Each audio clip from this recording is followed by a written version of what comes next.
Oh, I'm so excited to be here. Thank you. Wow.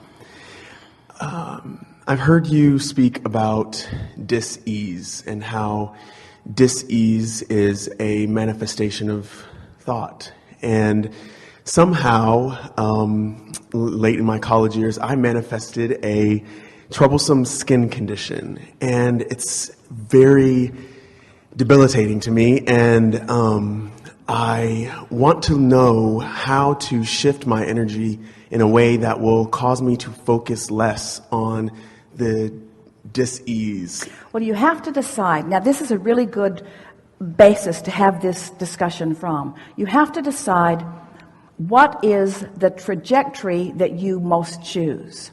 In other words, nothing just happens. It's all a further manifestation of something that has come before it. So there were thoughts, and then more thoughts, and then more thoughts, and then more thoughts. Thoughts that you didn't even recognize that you were having until they began manifesting. And so what we're saying is being unaware of how you were feeling emotionally, and that's all right because most people are unaware until we get hold of them and make you aware.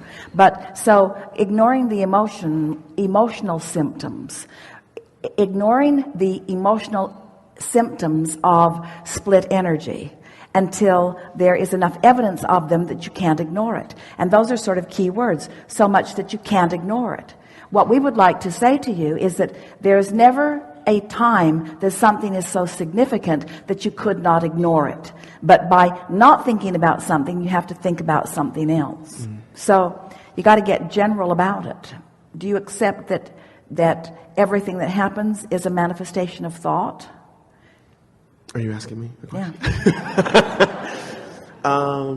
Yes. It was a leading question because if you're not there yet, then no discussion that we ever will have, that we would have, would be of any benefit to you. So we've been talking recently. Are you going to the property today for lunch? Mm-hmm. There's a pond there that you'll see, and for a while the water was cloudy. Esther was very unhappy about it. She couldn't see the fish, and so it was determined that the pipes that were putting the water back in, some pipes take the water out, put it in the filter, other pipes bring it back. The pipes were clogged that were bringing the water back, and so it didn't matter how big the filter was and what a good job it did of filtering the water, it couldn't put it back, and so the pond was getting more and more murky. And so finally they realized what the problem was, and they just laid some new pipes on the ground, Mark's idea, rather than dig something up and bury it before you know if it works or not. Lay them on the ground, prove your theory, and then just bury the new pipes. They didn't dig up the old pipes. They just replaced them with new pipes that were open. So there is a tendency to believe that I need to get to the bottom of whatever it was that I was thinking that caused something to manifest that I don't want. And we say it's perfectly all right to be standing in a manifestation or a realization of something unwanted, and from right there where you stand say, I really don't like that. What I want is this. And that's all you need to do. You don't have to go back and explain how you got there. That holds you there longer. You don't even have to understand how you got there. All you have to know is that you don't like where you are, and on the other end of that is, what would you like instead? So if we were standing in your physical shoes, we would be saying these kinds of things to ourselves. Isn't it nice that since I was ignoring emotional evidence, I got evidence right on the surface of my skin where I can see it? Sort of like the bumps on the side of the road. Isn't it nice? It's just guidance. That is all that it is. It's not a symptom of my dysfunction. It's not an indictment of my soul. It's not an indicator of how good or bad I am. It's just a simple indication of vibrational variance between who I really am and what I really want and who I'm being in this moment. Just giving me an opportunity to soothe myself back into alignment. But the thing that is a little tricky about something that is manifested is now it has your attention. And the more you look at what you do not want, the more you offer the vibration of what you do not want, and the longer it stays. And I look at that every day in the mirror. So you got to find a way to get your mind off of it. You got to find a way to think of other things, to accept it for what it is. We don't see any of you upset that your fingertips are sensitive when you touch the hot stove. We think you're glad. Oh, this is so embarrassing. My fingertips are so sensitive. I'm going to train myself.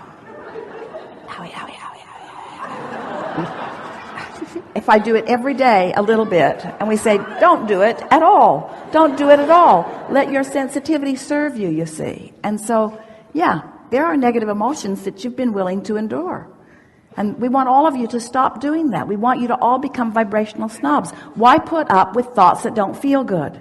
Because thoughts that don't feel good eventually manifest into unwanted things, you see. So it's just a matter of getting off that subject and being more sensitive to the way you feel. Now, one of the things that is really helpful, we haven't talked in this way for a while, but we're going to do it now, and then we're going to tie it into this high-flying disc conversation.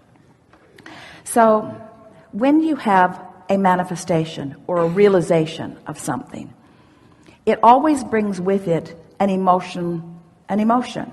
So what's the emotion that is, what do you think, what emotion sticks out most to you about this manifestation of this skin condition? What's the first thing that comes to your mind when we say, how does that make you feel? What does that feel like?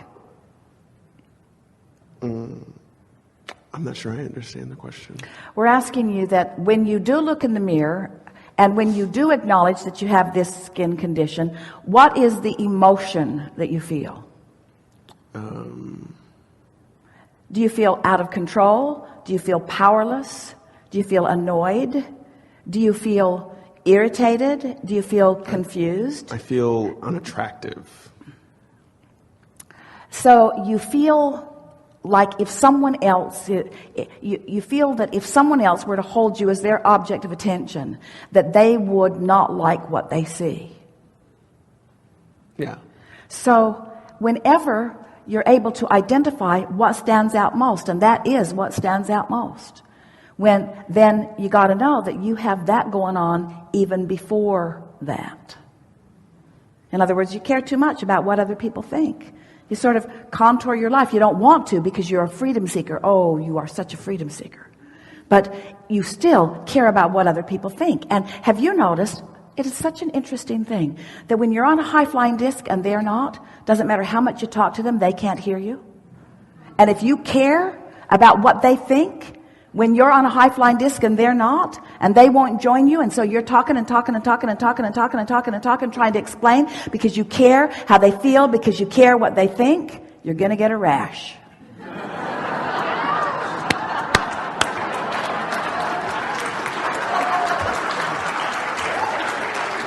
Enough? Something more? No, that's enough. I'm done.